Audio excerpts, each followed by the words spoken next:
Assalamualaikum warahmatullahi wabarakatuh. Apa kabar semuanya guys? Ketemu lagi di Ensiklopedia Budaya, channel yang membahas tentang budaya yang ada di dunia. Dan jangan lupa untuk like, subscribe, komen, dan share ya untuk mendukung channel ini guys.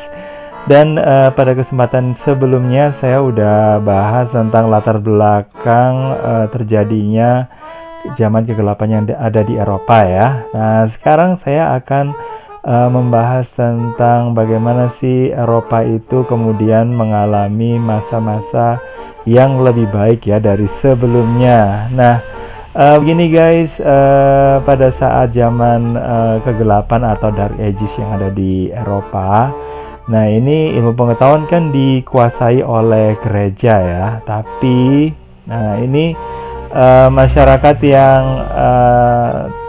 ya akhirnya jadi bodoh gitu ya.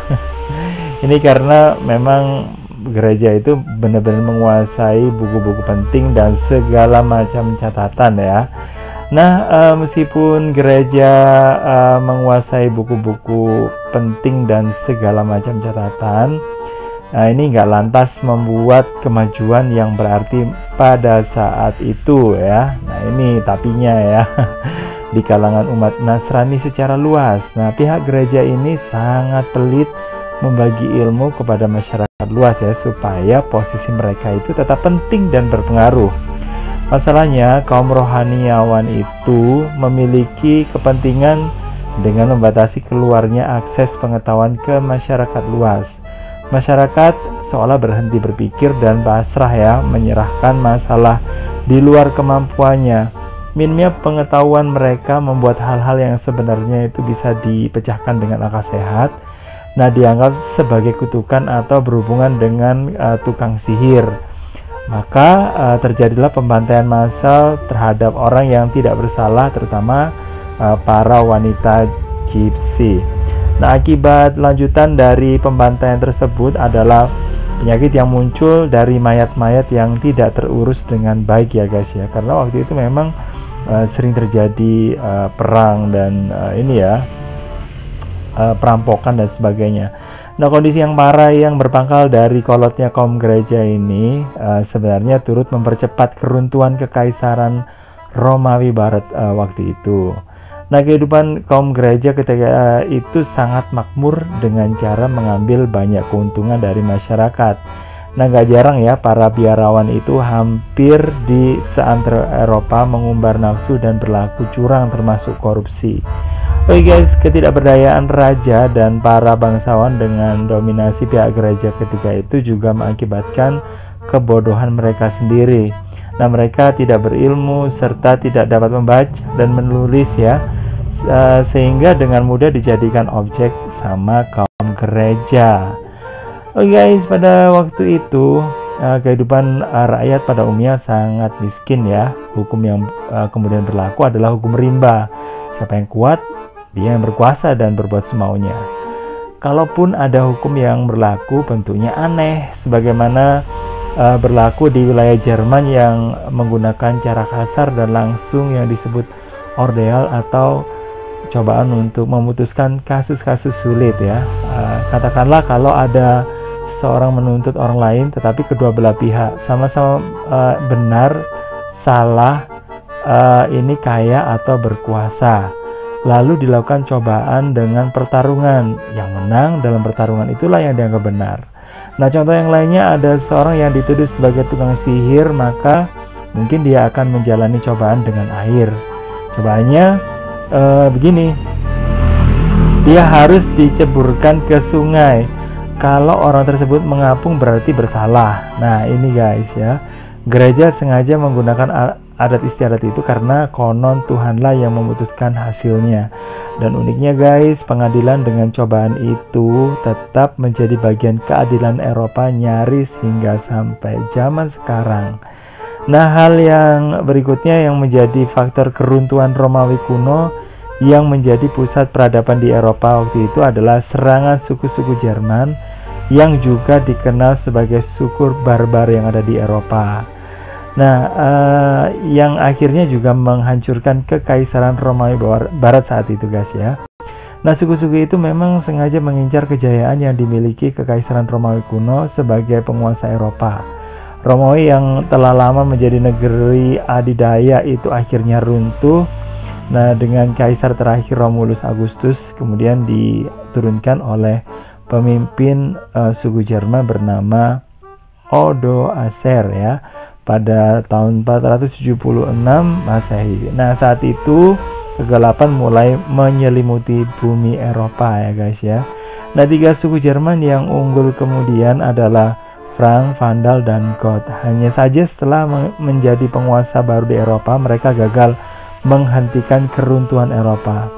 Nah, keadaan berubah menjadi liar dan kemunduran pun melanda Eropa. Sebagai gambaran ya, jalan yang teratur mulai ditumbuhi rumput liar. Terus kemudian rakyat dengan sengaja mengambil batu jalanan, saluran air pecah, sekolah-sekolah ditutup, perawatan kesehatan merosot, bangunan umum, pasar, dan pemandian hancur. Ladang tidak terurus, hutan meluas, hidup menjadi sangat sederhana dan kondisi sosial yang kurang aman. Nah, tidak cukup dengan penyerangan ini ya suku-suku Jerman, suku lainnya yang masih serumpun dengan bangsa Jerman yaitu Viking ikut mendatangi bekas wilayah Romawi kuno itu. Mereka mendatangi Inggris, Prancis, dan tempat-tempat lainnya untuk menjarah, membunuh, dan memperbudak bangsa-bangsa tersebut.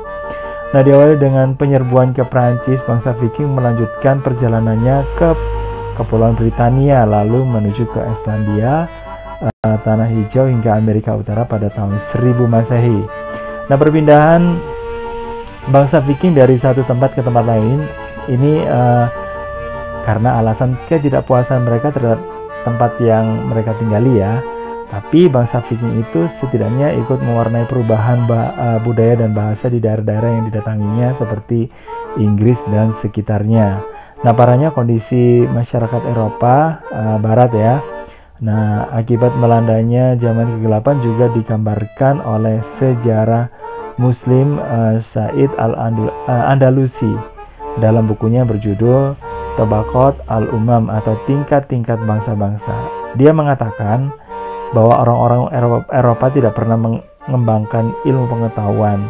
Masyarakatnya digambarkan lebih mirip binatang daripada manusia.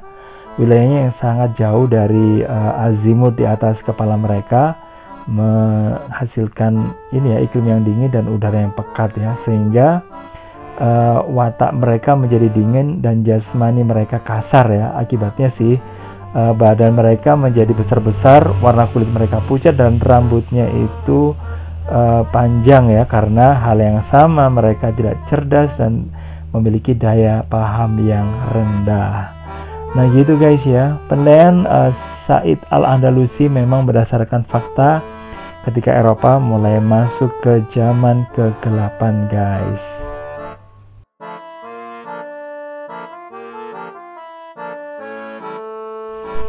Oke guys, kondisi di Eropa waktu itu memang berbeda ya, sangat jauh dengan masa berjayanya peradaban Romawi kuno dan Yunani kuno ya. Yang jelas mereka tidak tampak lagi sisa-sisa kemajuan peradaban sebelumnya. Masyarakatnya benar-benar kembali ke masa-masa primitif. Nah, keterbelakangan lainnya yang dialami oleh orang Eropa juga dicatat oleh seorang dokter Muslim ya. Dalam catatannya dia menulis kalau dirinya kala itu merawat seorang pasien bangsa Frank yang terluka kakinya.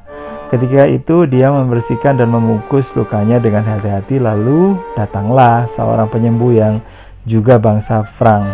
Nah, dokter Frank itu berpendapat bahwa hanya amputasi yang dapat menyembuhkannya ya.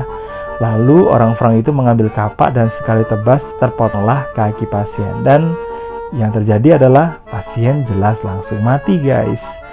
Nah, dalam hal kebersihan juga orang Eropa juga kurang memandang ini ya, penting tentang kebersihan. Contohnya adalah orang Frank yang dikatakan jarang mandi masa itu. Pada suatu kesempatan ya, Paus memberikan seruan kepada bangsa tersebut untuk melakukan perang salib ke Yerusalem. Nah, kerumunan besar manusia datang, dan bagaimana dengan baunya pastilah sangat luar biasa.